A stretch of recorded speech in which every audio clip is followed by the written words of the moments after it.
About debates. I think that our country is right now in the most dangerous position it's ever been in, from an economic standpoint, from a safety standpoint. Both gangs on the street and, frankly, gangs outside of our country in the form of other countries that are, frankly, very powerful. They're very powerful countries, and we don't know what we're doing. We have leadership that has no clue how to handle them or how to handle any other situation. We have a lot of bad things coming up. You could end up in a depression of the 1929 variety, which would be a devastating thing. Took many years, took decades to recover from it. And we're very close to that, and we're very close to a world war. In my opinion, we're very close to a world war. We have people that don't know how to handle it. They're not respected. All over the world, they're laughed at. And we can't have that. Most dangerous period of time I've ever seen for our country. With that being said, we have somebody that hasn't received one vote for president, and she's running, and that's fine with me. But we were given Joe Biden, and now we're given somebody else. And I think, frankly, I'd rather be running against the somebody else. But that was their choice. They decided to do that because Kamala's record is horrible. She's a radical left person at a level that nobody's seen. She picked a radical left man that is, he's got things done that he has positions that are just it's not even possible to believe that they exist. He's going for things that nobody's ever even heard of. Heavy into the transgender world, heavy into lots of different worlds having to do with safety. He doesn't want to have borders. He doesn't want to have walls. He doesn't want to have any form of safety for our country. He doesn't mind people coming in from prisons, and neither does she, I guess, because she couldn't care less. She's the border czar. By the way, she was the border czar 100%. And all of a sudden, for the last few weeks, she's not the border czar anymore, like nobody ever said it. And I just hope that the media becomes more diligent, more honest, frankly, because if they're not going to be honest, it's going to be much tougher to bring our country back. We have a very, very sick country right now. You saw the other day with the stock market crashing. That was just the beginning. That was just the beginning. It's going to get worse. It's going to get a lot worse, in my opinion. And fortunately, we've had some very good polls over the last fairly short period of time. Rasmussen came out today. We're substantially leading, and others came out today that we're leading, and in some cases substantially. I guess MSNBC came out, or CNBC came out also with a poll that was, has us leading, and leading fairly big in swing states. In some polls, I'm leading very big in swing states because they want safety. People want safety. They want security. They want respect all around the world for our country. They don't want this horrible culture that is developing, a culture of no common sense. It's really a culture of no common sense, and it's not what anyone wants. We want to have a safe country. We want to have a strong military. We want low interest rates, and we want to be able to have the American dream. We want to be able to have our youth be able to buy homes, housing, get good jobs. And we're really just at the opposite right now. It's so sad to see. But as a border czar, she's been the worst border czar in history, in the world history. I think the number is 20 million, but whether it's 15 or 20, it's numbers that nobody's ever heard before. 20 million people came over the border during the Biden-Harris administration. 20 million people, and it could be very much higher than that. Nobody really knows what the number is. Nobody knows. Nobody has a clue. And the gotaways, they call them the gotaways. The gotaways are at numbers. Somebody was quizzing me on it the other day. No, I don't think so, sir. I don't think so. They have no idea what those numbers are, but they're much higher than you would think. Just like far more people were killed in the Ukraine-Russia war than you ever report. Just like the October 7th would have never happened. Russia would have never hit Ukraine had the election result been called differently. It was a very bad call, but Russia would not have attacked Ukraine. October 7th in Israel would have never happened. You wouldn't have inflation. A lot of great things would have happened, but now you have millions and millions of dead people, and you have people dying financially because they can't buy bacon, they can't buy food, they can't buy groceries, they can't do anything. and they're living horribly in our country right now. With all of that being said, I think it's very important to have debates, and we've agreed with Fox on a date of September 4th. We've agreed with NBC, fairly full agreement, subject to them, on September 10th. And we've agreed with ABC on September 25th. So we have those 3 dates, and those networks, they're very anxiously awaiting that date and those dates. So we have September 4th, September 10th, and September 25th. We have spoken to the heads of the network, and it's all been confirmed, other than some fairly minor details. Audience, some location, which city would we put it into, but all things that will be settled very easily, I think it'll be very easy. The other side has to agree to the terms. They may or may not agree. I don't know if they're going to agree. She hasn't done an interview. She can't do an interview. She's barely competent, and she can't do an interview. But I look forward to the debates, because I think we have to set the record straight. Why is it that millions of people were allowed to come into our country from prisons, from jails, from mental institutions, insane asylums, even insane asylums? It's a mental institution on steroids. That's what it is. When you see the people that are coming into these are institutions that are being emptied out, not in South America, all over the world, including South America, all over the world. Prisons are being emptied out into our country, because we have a president that's the worst president in the history of our country. We have a vice president who is the least admired, least respected, and the worst vice president in the history of our country, the most unpopular vice president. And because of political reasons, or because of being politically correct, even though she never received a vote. Don't forget, she was the first one defeated, as I remember it, because I watched it very closely, but she was the first one. She never made it to Iowa, the first state. She never made it to Iowa. She was the first one that was defeated. She was the nastiest to him. She was nasty with calling him a racist, and the school bus and all of the different things. She was very nasty to Biden. And shockingly, he appointed her, asked her to serve as vice president. Well, I don't know if he's happy about that decision right now. This was taken away. The presidency was taken away from Joe Biden.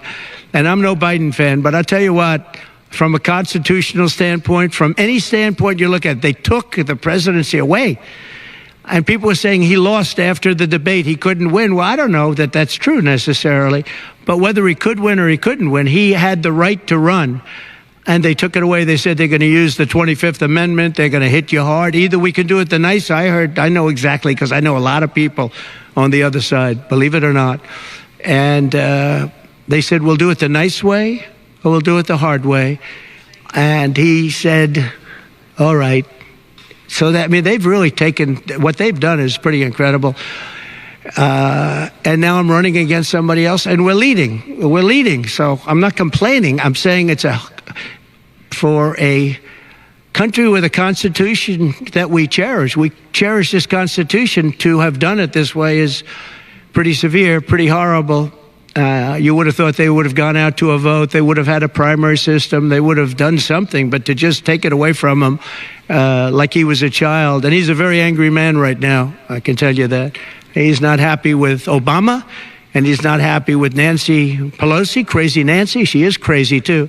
She's not happy with any of the people that told him that you've got to leave. He's very unhappy, very angry, and I think he also blames her. He's trying to put up a good face, but it's a very bad thing in terms of a country when you do that. I'm not a fan of his, as you probably have noticed, and he had a rough debate, but that doesn't mean that you just take it away like that. Or you go out to a vote, you do something. He had 14 million votes. She had no votes. She got no votes. And I think she's crashing. I think when people find out, and I think people are starting to find out what a bad job she did, what a bad job she did on the border. She's trying to say she had nothing to do with the border. She had everything. She was appointed to head the border. And then they said, border czar, oh, she loved that name. She loved that name. But she never went there. She went to a location once along the border, but that was a location that you would love to go and have dinner with your husband or whoever. That was a location that was not part of the problem, that was not really going to the border. So essentially, she never went to the border. And if you listen to Tom Holman, if you listen to the great border people, Brandon Judd from Border Patrol, if you listen to Paul, I mean, so many different people. I speak to them all the time. And I did when I was president. We had the best border in the history of our country. Now we have the worst border in the history of the world. Millions of people coming in, and our country cannot sustain it. Our country is going down because of this, because of incompetent people. So I just look forward to these debates. I think it's very important that we have them. I hope she agrees to them. September 4th, September 10th, September 25th. And I think they'll be very revealing. I think they'll be very revealing. Do you have any questions, please? How have you recalibrated your strategy to compete against terrorists? I haven't recalibrated strategy at all. It's the same policies, open borders, weak on crime. I think she's worse than Biden because he got forced into the position. She was there long before. She destroyed San Francisco. She destroyed California as the AG. But as the DA, she destroyed San Francisco. A friend of mine, Bob Tisch, all know the Tisch family. He was in many cities with companies. He said the greatest city in the country is San Francisco. That was about 20 years ago. And he passed away a while ago, and he would be looking down and said, what happened? He thought it was the best city in the country. He had divisions there, lows. And he would be looking down in horror now when he sees she destroyed no cash bail, weak on crime. She's terrible. And yet they weaponized the system against me. They have me. I got so many lawyers. Now they want to delay cases. I won the big case in Florida. I won the big case. Nobody even wrote about it. The big case, the judge was a brilliant judge. And all they do is they play the ref with the judges. But this judge was a fair but brilliant judge. And as you probably heard, the big documents case, I won it. Now, Biden lost it because he didn't have presidential immunity. He didn't have the Presidential Records Act. He lost it. But the special, I call it prosecutor, special counsel, special prosecutor to me, he appointed by him and appointed by Garland, he said the man's incompetent. He can't stand trial, but he can run for president. But we no longer have to worry about that because we have somebody that, in my opinion, is more incompetent. She couldn't pass her bar exam and lots of other things. And she should not be in a position because if she becomes president, our country is going to be a giant fail. It's going to fail. It's going to be a failure the likes of which this world has never seen. Yeah, please. No, how about you? Wonderful, thank you. A big part of your strategy before Harris became the nominee was going after and increasing the share of, can you hear me? You have to speak louder. Okay, great. A big part of the strategy for your campaign before Harris became the nominee was appealing to black voters. That's Yeah. something you were really going after. In polls, we really see Harris gaining ground with that group.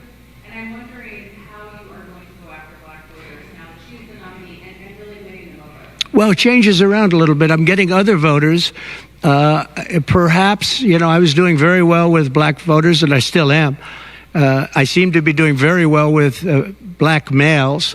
This is according to polls, as you know. It's possible that I won't do as well with black women, but I do seem to be doing very well with other segments, extremely well with Hispanic. Jewish voters way up. White males way up. White males have gone through the roof. White males way up. Now, I don't know. All we're doing is giving you the stats that you have. It could be that I'll be affected somewhat with black females where we're doing pretty well. And I think ultimately they'll like me better because I'm going to give them security, safety, and jobs. I'm going to give them a good economy. We have a very bad economy right now. We could literally be on the throes of a depression, not recession, a depression. And they can't have that. They can't have that. So I think I'm going to do well with everybody, especially when the facts are right. Yeah, please, in the back. You're now leading the Jewish voters in your home state of New York. With that being said, what do you make of Kamala Harris not picking Josh Shapiro as her VP? Well, I don't know. I know Josh Shapiro. He's a terrible guy, and he's not very popular with anybody. I think that this election maybe is better than Josh Shapiro would have been. But I think other than Josh Shapiro, I think she had some good choices. But Josh Shapiro is not one of them. He's caused a lot of damage with a lot of people. And I don't think he would have been better. I think he would have been maybe the equivalent, maybe not as good. But they had some people that they were looking at that were good, far superior to her. They actually had a story where they had everybody, including, they had like 10 people that she was looking at and her. And they said she was the worst of all. In other words, she was the worst out of the 10 people and her.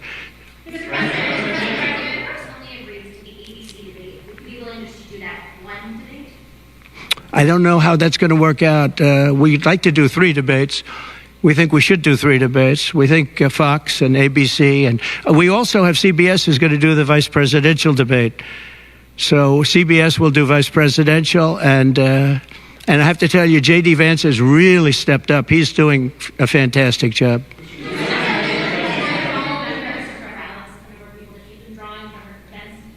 Say it. Are you worried at all about the size of Harris's crowds? Oh, give me a break. Listen, I had 107,000 people in New Jersey. You didn't report it. I'm so glad you asked.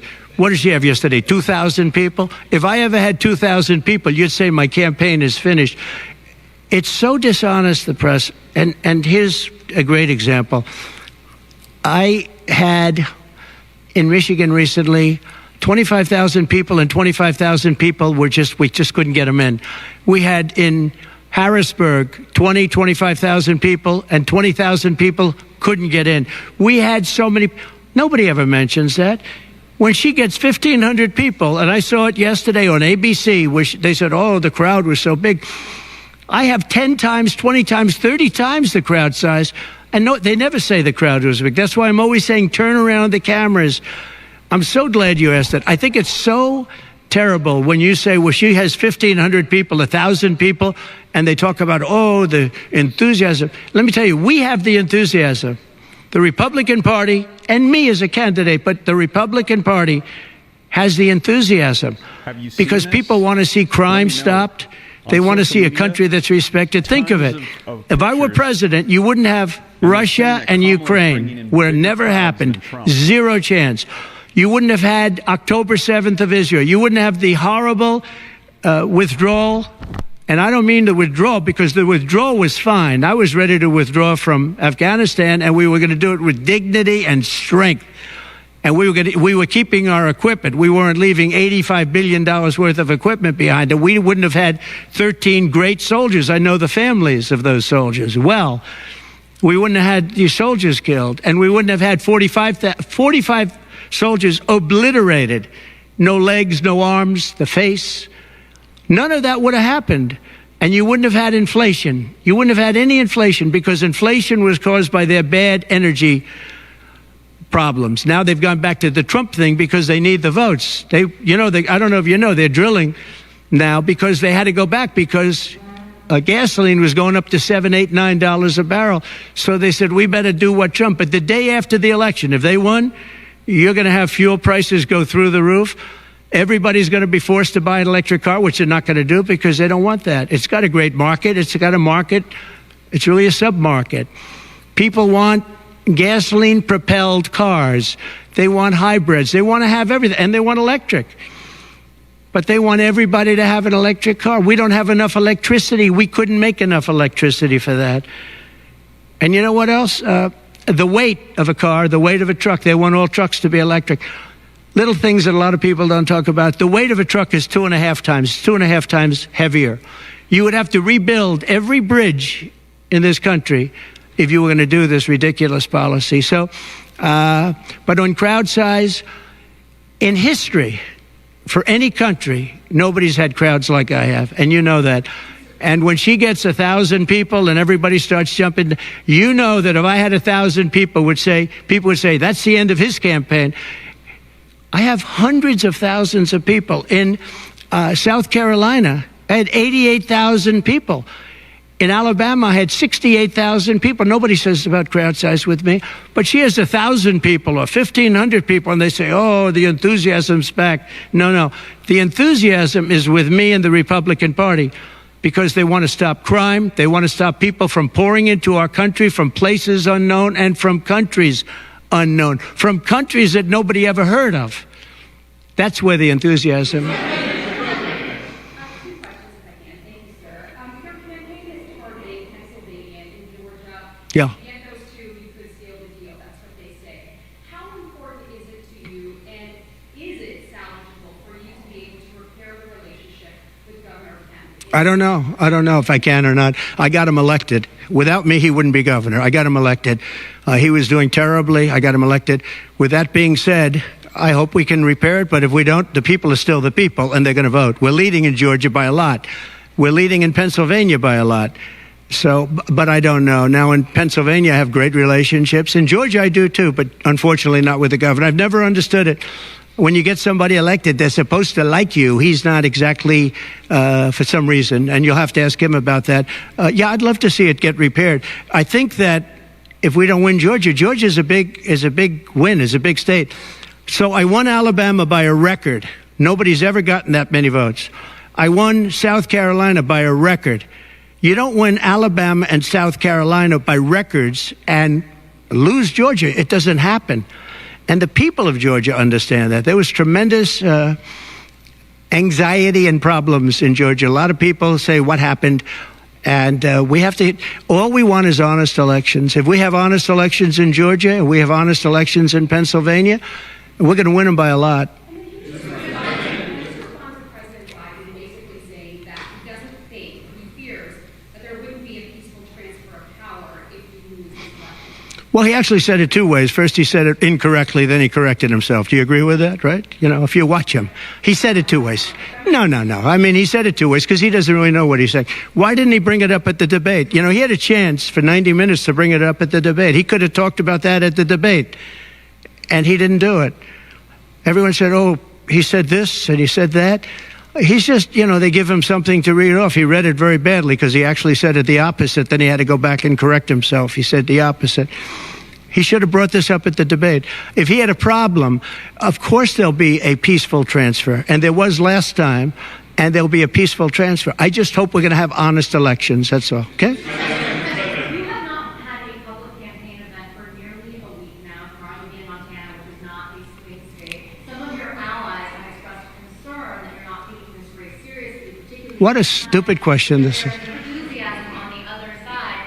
Why haven't you been campaigning? Because I'm leading by a lot, and because I'm letting their convention go through. And I am campaigning a lot. I'm doing tremendous amounts of taping here. We have commercials that are at a level I don't think that anybody's ever done before. Plus, in certain cases, I see many of you in the room where I'm speaking to you on phones, I'm speaking to radio, I'm speaking to television. Television's coming over here. Excuse me, what are we doing right now? She's not doing any news conference. You know why she's not doing it? Because she can't do a news conference. She doesn't know how to do a news conference. She's not smart enough to do a news conference. And I'm sorry, we need smart people to lead this country because our country's never been in this danger before, both economically and from an outside perspective. Russia doesn't respect us anymore. China doesn't respect us anymore. North Korea, Kim Jong-un liked me a lot. He doesn't like this group. We are in great danger. We're in great danger of being in World War III. That could happen. No, after their convention, yeah. And I'm going out to certain places to help certain senators get elected. Not even for me. I'm trying to help when I go out to Wyoming or when I go out to Montana, or I'm going to different places to help people. And I don't have to go there because I'm leading those states, as you know, by 35, 40, 50 points. I'm leading by record numbers. I'm going because I want to help senators and congressmen get elected. Congressmen and women get elected. Yes, please. Yeah, go ahead. Mr. President, can you tell us a bit more about your upcoming interview with Elon Musk? The upcoming what? Interview with Elon Musk on Monday. Oh, yeah. Now saying that the Chinese Communist Party is trying to use American social media platforms to spread its propaganda. What do you think things that you have coming? Yeah, the Elon Musk. So, yeah, sure. So Elon called me. As you know, he endorsed me full-throated. Great endorsement. I respect Elon a lot. He respects me. And not easy for him to endorse, to be honest with you. You know, it takes courage to endorse people. Many people have courage, and many people don't. He does have courage. And Elon endorsed me, and he asked me whether or not I'd do a show on Monday, and I think it's going to be Monday night. And I believe he's the host of the show, so it'll be very interesting. A lot of people are talking about it. I look forward to it. That'll be done on Monday night. And just a separate question, what do you think social media companies in America should do to combat potentially misinformation spread by the Chinese people? Well, you have a lot of misinformation spread about China, and you have a lot of misinformation spread about a lot of different places. I think I'm going to get along great with China. President Xi of China and I were very good friends. We met right here, right in that, except we had a beautiful sofa there, as opposed to what we have right now. Right now we have you. But President Xi and I had a very good relationship until COVID. And I held him responsible for COVID. It broke up our relationship. But I think we're going to have a great relationship. And I think it's going to be mutually beneficial. But we cannot have it where China is taking advantage of the United States. And that's what they were doing, as you very well know. Yes, please. Mr. President, you just said that it was peaceful transfer of power last time when you left office. You didn't concede January 6th was a violent attack. How is that a peaceful transfer of power? What's your question? My question is, you think that last time was a peaceful transfer of power when you left office? Despite the No, I think the people that, if you look at January 6th, which a lot of people aren't talking about very much, I think those people were treated very harshly. When you compare them to other things that took place in this country where a lot of people were killed, nobody was killed on January 6th. But I think that the people of January 6th were treated very unfairly. And they were there to complain, not through me, they were there to complain about an election. And, you know, it's very interesting. The biggest crowd I've ever spoken to, and I said peacefully and patriotically, which nobody wants to say, but I said peacefully and patriotically. The biggest crowd I've ever spoken to, and you've seen, Maggie, I was at the mall, I was at the Washington Monument, I was at the whole thing. I had crowds, I don't know who's ever had a bigger crowd than I have, but I had it many times. The biggest crowd I've ever spoken before was that day, and I'll tell you, it's very hard to find a picture of that crowd. You see the picture of a small number of people relatively going to the Capitol, but you never see the picture of the crowd. The biggest crowd I've ever spoken, I've spoken to the biggest crowds. Nobody's spoken to crowds bigger than me. If you look at Martin Luther King, when he did his speech, his great speech, and you look at ours, same real estate, same everything, same number of people, if not, we had more. And they said he had 1 million people, but I had 25,000 people. But when you look at the exact same picture, and everything's the same because it was the fountains, the whole thing, all the way back to from Lincoln to Washington, and you look at it, and you look at the picture of his crowd, my crowd, we actually had more people. They said I had 25,000, and he had 1 million people, and I'm okay with it because I liked Dr. Martin Luther King. Yeah, please. President Trump, you said repeatedly on Truth Social that it was unconstitutional for the Democrats to replace President Biden with Vice President Harris as their candidate. Can you explain your constitutional analysis? Which part of the Constitution? Yeah, sure. We have a Constitution. It's a very important document, and we live by it. She has no votes, and I'm very happy to run against her. I'm not complaining from that standpoint. And I hate to be defending him, but he did not want to leave. He wanted to see if he could win. They said, you're not going to win after the debate. They said, you're not going to win. You can't win. You're out. And at first they said it nicely, and he wasn't leaving. And then you know it better than anybody. Wait a minute. So when you think about it, they said at first they were going to go out to another vote. They were going to go through a primary system, a quick primary system, which it would have to be. And then it all disappeared, and they just picked a person that was the first out. She was the first loser, okay? So we call her the first loser. She was the first loser when during the primary system. During the Democrat primary system, she was the first one to quit, and she quit. She had no votes, no support, and she was a bad debater, by the way, very bad debater. And that's not the thing I'm looking forward to, but she was a bad debater. She did obviously a bad job. She never made it to Iowa. Then for some reason, and I know he regrets it, you do too, he picked her, and she turned on him too. She was working with the people that wanted him out. But the fact that you can get no votes, lose in the primary system, in other words, you had 14 or 15 people, she was the first one out, and that you can then be picked to run for president, it seems to me actually unconstitutional. Perhaps it's not. Please.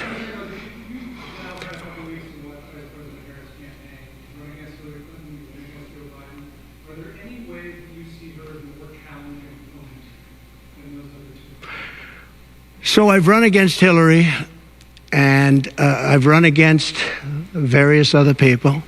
I would say that in terms of intelligence, Hillary was far superior. I would say that. Hillary was smart. She was her own worst enemy in many ways, but she was smart, very smart. Okay? If you ask me to compare them. Please.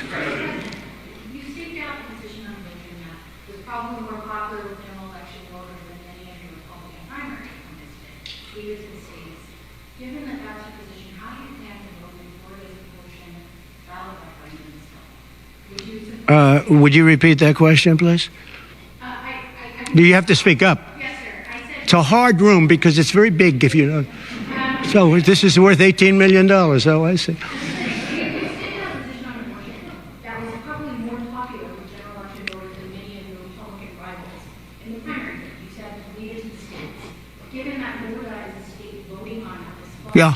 how do you plan to vote? Do you plan? So I think the abortion issue has been very much tempered down, and I've answered, I think, very well in the debate, and it seems to be much less of an issue, especially for those where they have the exceptions, as you know. And I think it's when I looked for 52 years, they wanted to bring abortion back to the states. They wanted to get rid of Roe v. Wade, and that's Democrats, Republicans, and independents, and everybody. Liberals, conservatives, everybody wanted it back in the states, and I did that. Now the states are voting. And frankly, some of the votes are much more, if you could say, liberal than you would think. Ohio turned out to be, they had a big vote, and it turned out to be a much more liberal standing than people would have thought. Kansas, the same thing. And then you have Texas, and you have other places where it may be different. But the issue has been brought back to the states now. And like Ronald Reagan, I believe in the exceptions for rape, incest, and life of the mother. I believe strongly. I think that that's a very important thing. I think when you have to follow your heart. But when you don't believe in the exceptions, I think it's much tougher. It's a much tougher issue. But about 82% of Republicans do believe in exceptions. I think and a lot of them are changing their mind and coming even further. I think that abortion has become much less of an issue. It's I think it's actually going to be a very small issue. What I've done is I've done what every Democrat and every Republican wanted to have done, and we brought that issue back to the states. And now the states are voting on it. And frankly, some of the votes are a lot different than people would have thought. But it's the vote of the people is taking care of it. And, when you think about the radical, the Democrats are really the radical ones on this because they're allowed to do abortion on the 8th and 9th month and even after birth. If you look at your new governor from Minnesota, he's like the governor previous, the former governor. I don't want to get him mixed up because Glenn is doing a good job and he's leading our whole campaign in Virginia, Glenn Youngkin. But previous to Glenn, the governor, he said, the baby will be born, we will put the baby aside, and we will decide with the mother what we're going to do. In other words, whether or not we're going to kill the baby. The Minnesota gentleman, this guy agrees with that. He is the most liberal. Look, between her and him, there's never been anything like this. There's never been a combination so, I'll use the word progressive. They want to go progressive. They don't like the word liberal. I like liberal better. I think it's more appropriate because nobody knows what progressive means. But they now like to use the word progressive. But there's certainly never been anybody so liberal like these two, or even close. I think the abortion issue has been taken down many notches. I don't think it's a big factor anymore, really.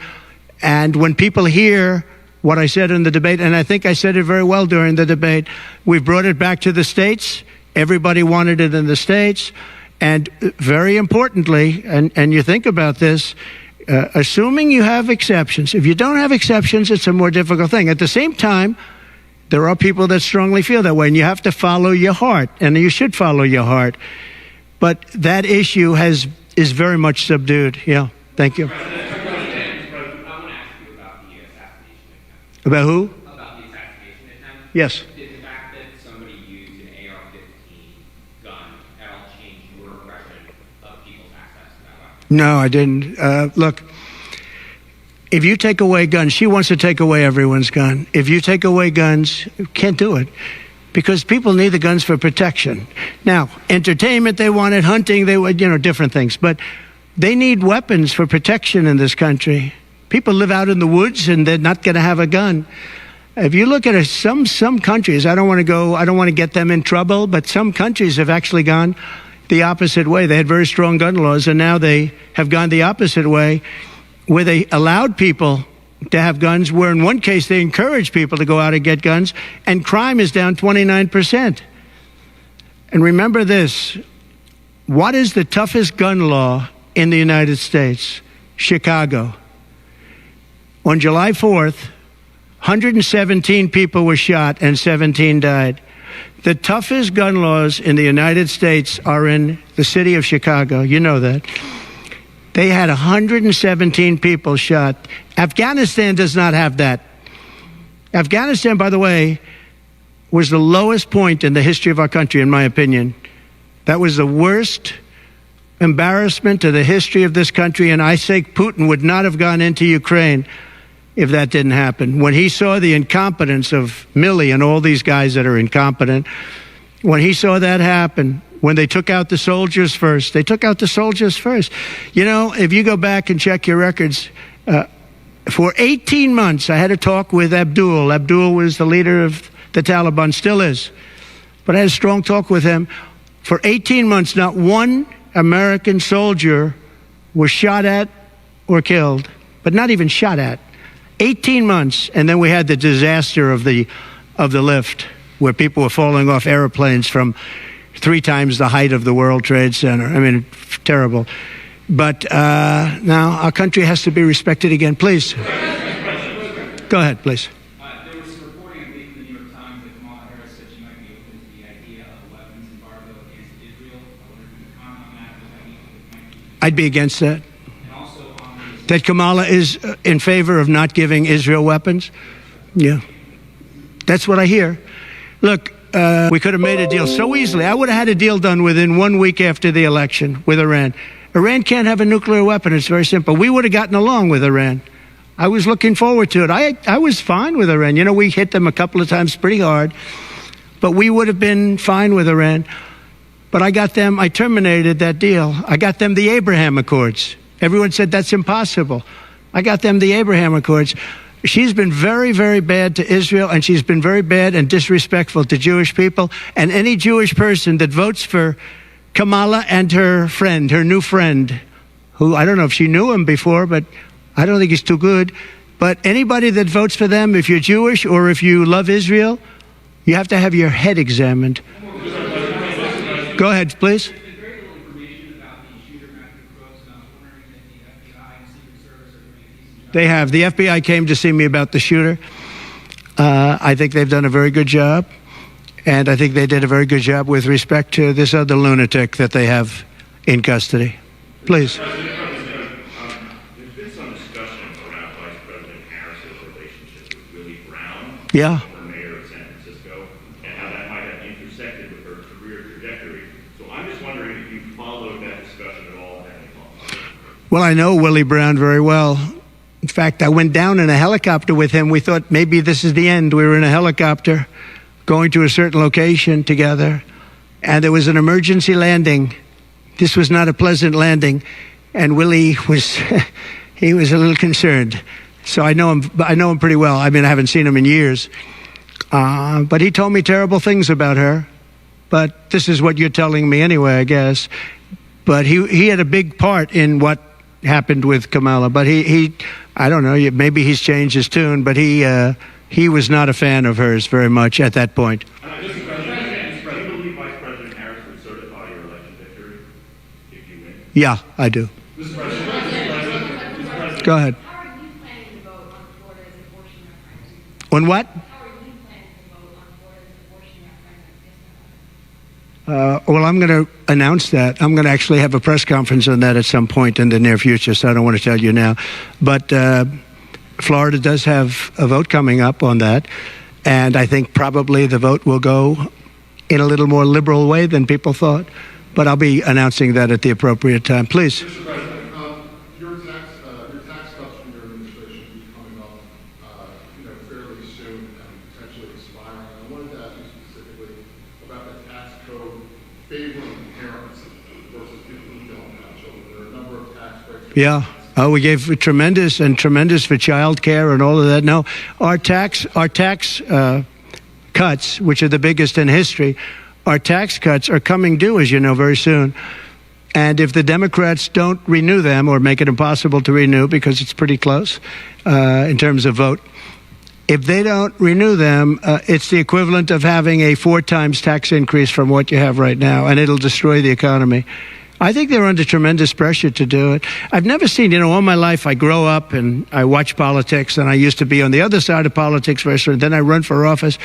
But in all the years of studying politics, I've never seen people get elected by saying, we're going to give you a tax increase. These guys get up, think of it. We're going to give you no security. We're going to give you a weak military. We're going to give you no walls, no borders, no anything. All these things they're doing. I mean, the transgender became such a big thing, but they do all of these things, but they always say, we're going to give you a tax increase. I never heard anybody campaign on a tax increase. A politician has always said, I will cut taxes. I'll give you one example. Social Security. They're going to destroy Social Security. I am going to leave Social Security. I'm not raising the years. I'm not raising the age. I will be saving Social Security, and I'm going to work it out that there's no tax on Social Security for seniors. I'm also doing no tax on tips. No tax on tips. So waiters, waitresses, caddies, people that drive cars, people that get tips who have been harassed by this government, we're going to have no tax on tips. That's a big thing. Do you believe that the imprisonment of Steve Bannon was politically motivated? Yeah. Oh, absolutely. Sure. Because other people have done far bigger things than Steve Bannon. Sure. It's politically motivated. I think it's a horrible thing they did. Look, they've weaponized government against me. Look at the Florida case. It was a totally weaponized case. All of these cases, by the way, the New York cases are totally controlled out of the Department of Justice. They sent their top person to the various places. They went to the AG's office, got that one going. Then he went to the DA's office, got that one going, ran through it. No, this is all politics, and it's a disgrace. Never happened in this country. It's very common that it happens, but not in our country. It happens in banana republics and third world countries, and that's what we're becoming. We have no borders. We have bad voting regulations. Anytime you have mail-in ballots, you're going to have problems. France learned that lesson. France had all mail-in voting, and they went back to paper ballots, voter identification, voter ID. They went back to a normal system, one-day voting. They don't want to be around, voting for 64 days. And look, the election, I keep talking about November 5th, but the election really starts on September 6th. That's when it starts because it's early voting. We should have one-day voting. We should have paper ballots. We should have voter ID, and we should have proof of citizenship. Please. No, the gentleman in the back. President, do you support continuation tax credit for EVs? For who? For electric vehicles, do you support continuation? You're going to have to talk louder, sir. Do you support continuation of tax credits for EVs? And secondly, what sort of political or policy advice does Elon Musk give? Elon is a very different kind of a guy. He's a very big believer in the country, but he's very worried about the country. He's very worried about the country. And I don't know if it's good for him politically to have supported me, although I think we have a vast majority of this country does support me. But Elon, more than almost anybody I know, I mean, he loves this country. He loves the concept of the country. But like me, he says this country is in big trouble. It's in tremendous danger. Okay, please. Polls suggest overwhelmingly that Americans trust you more than Kamala Harris to fix the U.S. economy. I like this guy. I like him. What message do you have to Americans, sir, who are struggling to pay for every Yeah. groceries, The polls have suggested. There are some polls that say we're going to win in a landslide.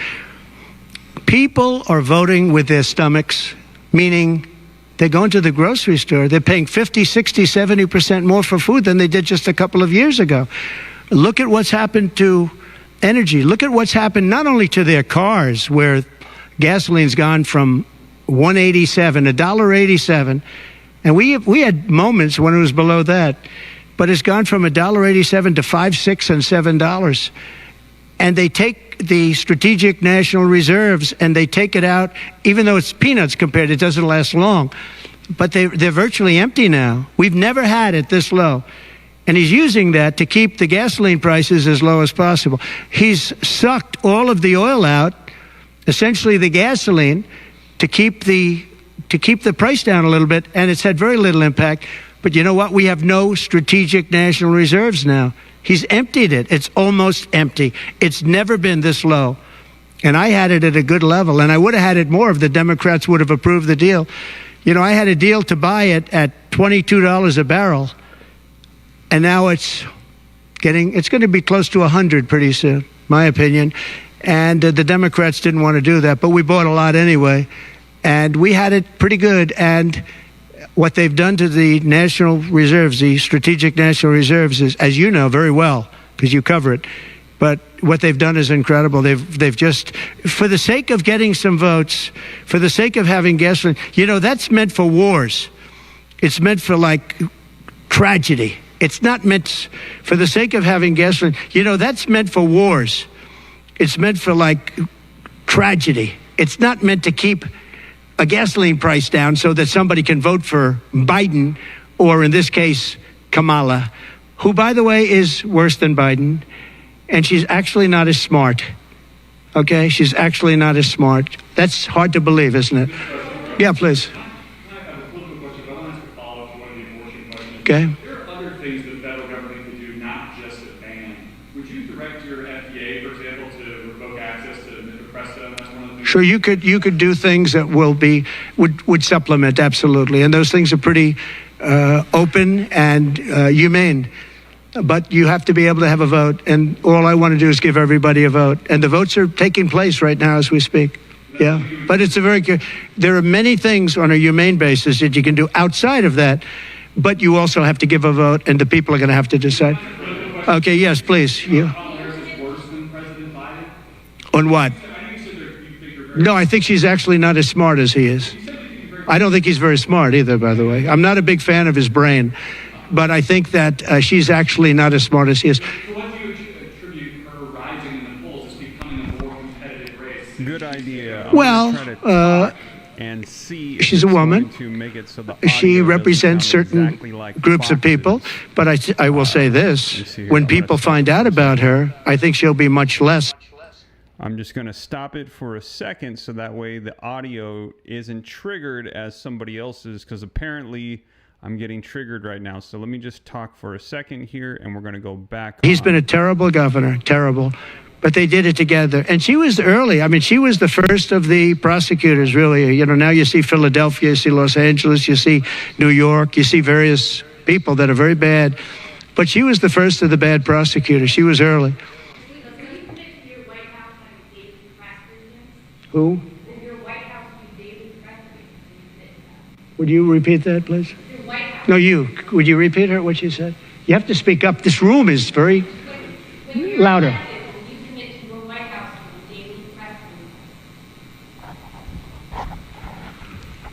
Do you hear her?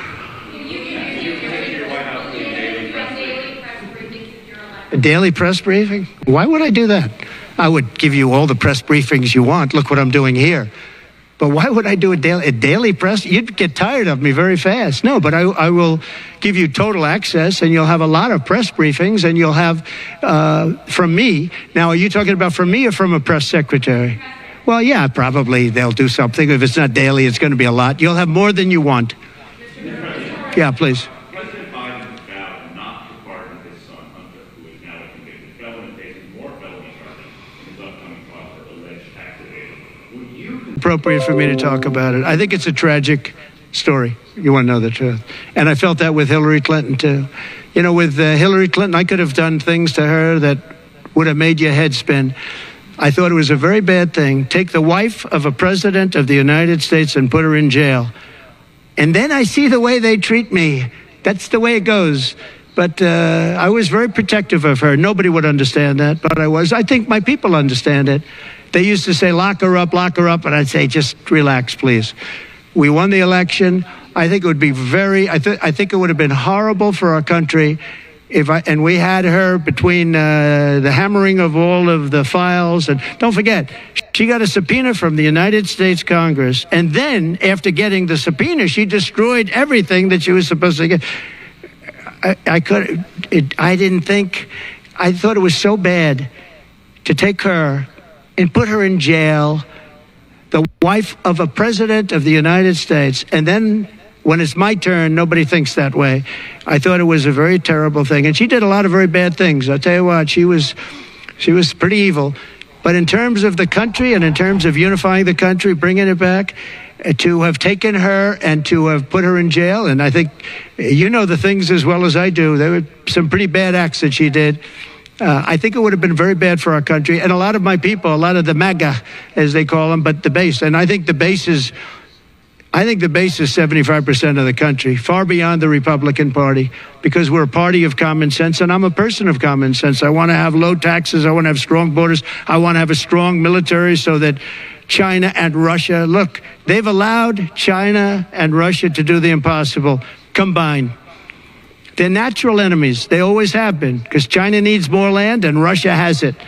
They've always been natural enemies, and because of Obama, it started with him, and then Biden, because he didn't know what the hell he was doing, they've now become one force. And then now they're adding Iran to it, and they're adding North Korea to it.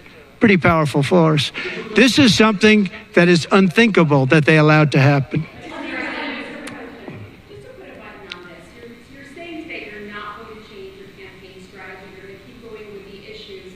But what if this so-called honeymoon period doesn't end? Oh, it's going to end. The honeymoon period's going to end. Look, she's got a little period. She's got a convention coming up.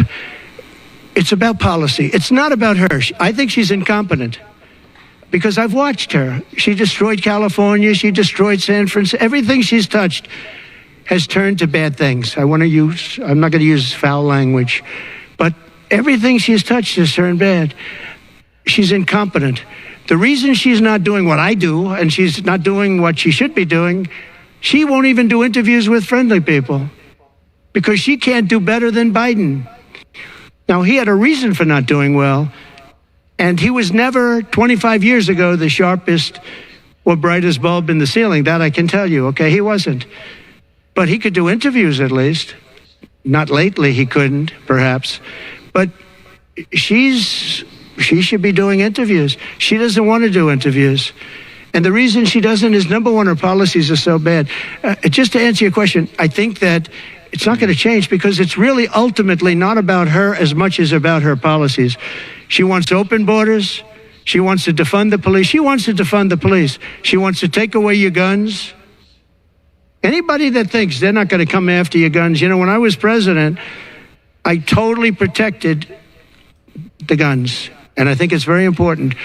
And I know I take some heat sometimes for it, but you have to have safety. You have to have, when the bad guy walks in with a gun, you got to have some way of protecting yourself. And boy, you would see crime go up at levels that you've never seen.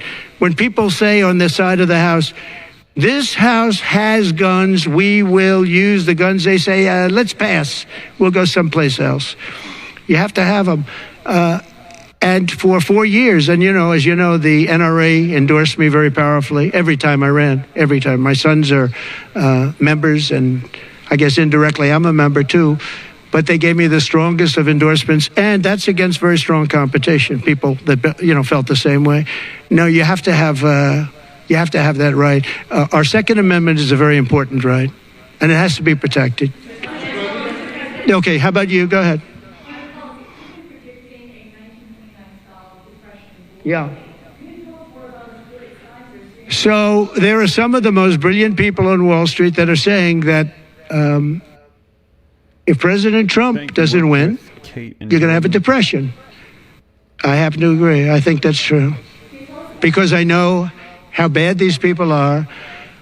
You know, they like to say that they did this and that. You saw the 7 trillion that they said it was me for 7 trillion. It wasn't me. It was them. They said that I had inflation. They took over 9% inflation. No, I had 1% inflation. I had actually no inflation, because if you look at the categories, we had just about no inflation. But I had a very minor, I actually had a positive inflation. It was a perfect number, because you don't want zero. I mean, I'm not going to give you a whole course on economics, but you don't want zero. 1%, 1.4% is great.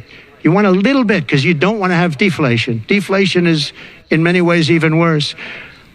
I had a perfect number right around the 1% number. It was perfect. And to show you, it stayed there for 2 years. And then he did all of the different borrowings that he did. And then he did so many things wrong. Every time he would do it, I'd say, big mistake. And don't forget, they sell hats and they sell stories. Trump was right about everything. I have been right about a lot. Yes, Maggie.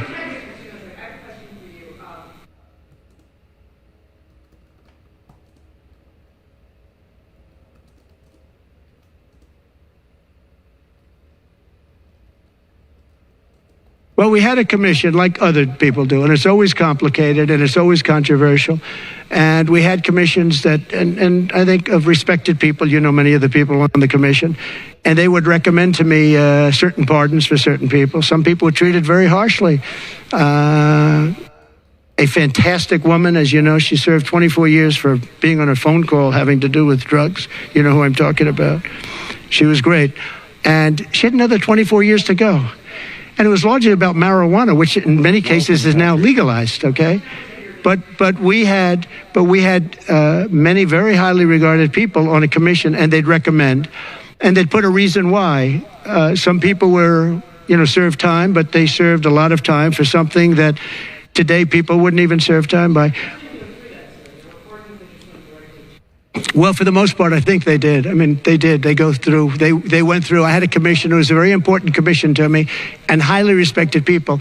And frankly, they came up with some decisions that I wouldn't necessarily agree with, but I did it. But I let a lot of people out that had no representation. I went to people in jails, in prison that we respected.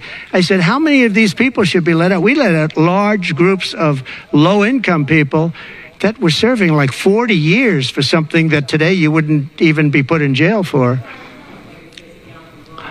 We had very few people let out because I said, I really don't want to let people out where they had a lot of violence, where they had killing, et cetera, et cetera. And for the most part, we didn't do that. Yeah, please. Thank you, Mr. President. Regarding the Fed, if you win in November, do you want more of a say over the Fed on issues like the interest rate? Do you think that On defense? Or the Federal Reserve? And do you think Federal Reserve. Right. Well, look, the Federal Reserve is a very interesting thing, and it's sort of gotten it wrong a lot. And he's tending to be a little bit late on things. He gets a little bit too early and a little bit too late. And, you know, that's very largely it's a gut feeling. I believe it's really a gut feeling. And I used to have it out with him. I had it out with him a couple of times very strongly. I fought him very hard.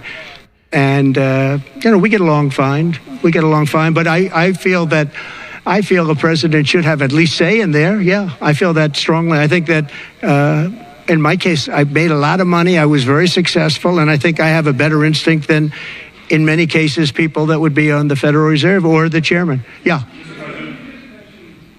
People going to prison for marijuana.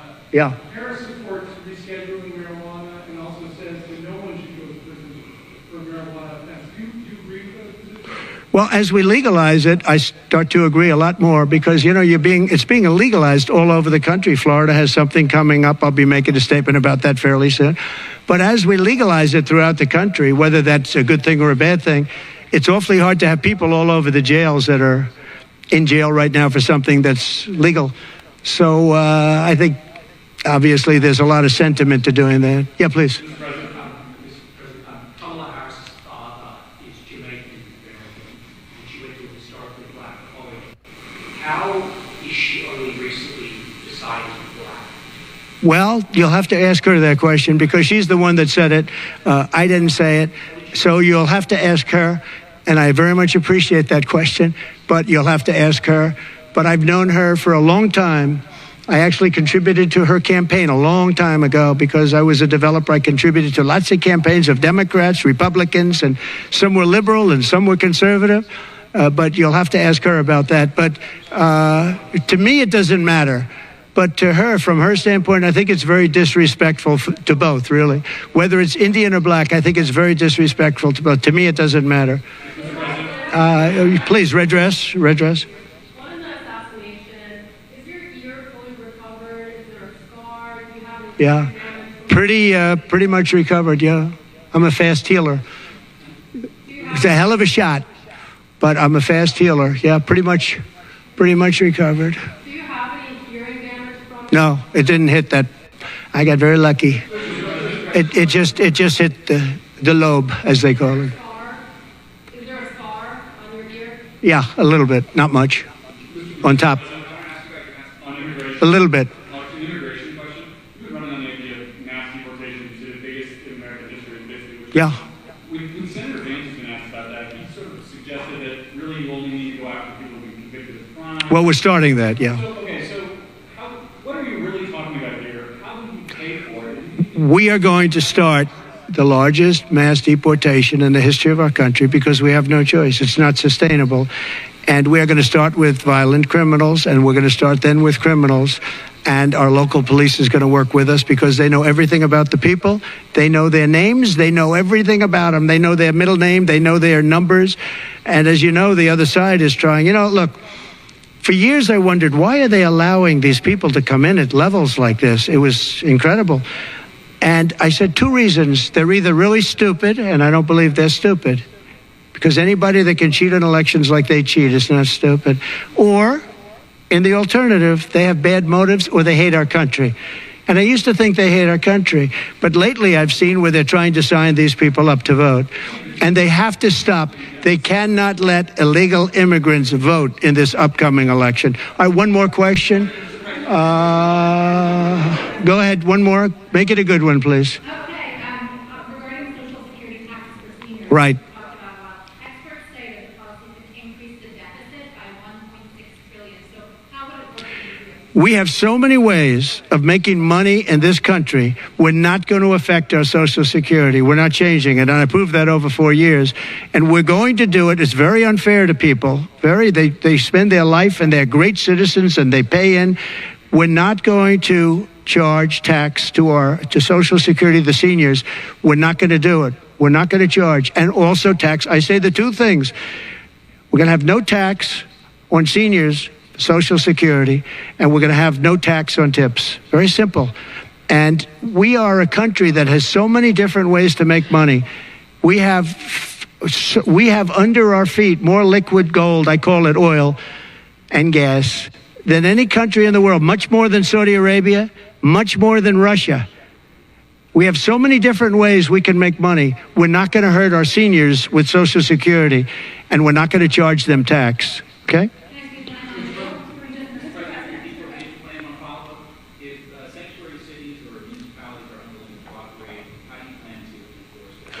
We should not have sanctuary cities. Sanctuary cities is a way of protecting criminals, and we should not have sanctuary cities. And if you go to California, and I know it well, I have property out there, great property. If you go to California and you ask the people of California, do they like the idea of sanctuary cities? They don't like it. They're tired of it. They're tired of crime. They're tired of what's happened to our country. Our country's become a crime-ridden mess, and we're going to stop it on November 5th. Thank you very much, everybody. Thank you. Thank you. All right, Donald Trump, they're doing... There you have it, you guys. That was Donald Trump. He did a press conference today. We went for, it looks like, a little bit over an hour. Now, this went live at 2 p.m. Eastern Standard Time, and so I literally started it live when he ended it. When I started it, he was walking out, but I wanted to share this live with my community, and so that way you could see what is going on. Now, at this moment, I believe Kamala Harris is actually live as well. I might do another live covering what she's going to be doing today, and the big announcement coming out today is that there are going to be 3 debates that have now been, I guess, approved. They've got to work out the details, so it's not official, between Kamala Harris and Joe Biden. Excuse me, Kamala Harris and Donald Trump. The first one is going to be September 4th. The other ones are going to be coming in September as well, and I'll keep you guys up to date on all of those so that way you can see what is going on. Now, in addition to that, I received warnings for the stream because I guess I had the audio on too long, and Fox News is picking up that I was streaming their stream. Not sure if this is going to stay up, but if you guys appreciate it, I'm going to continue to try to keep you guys up to date on everything. Hit the like button, hit subscribe to stay up to date, and thank you guys so much for joining me.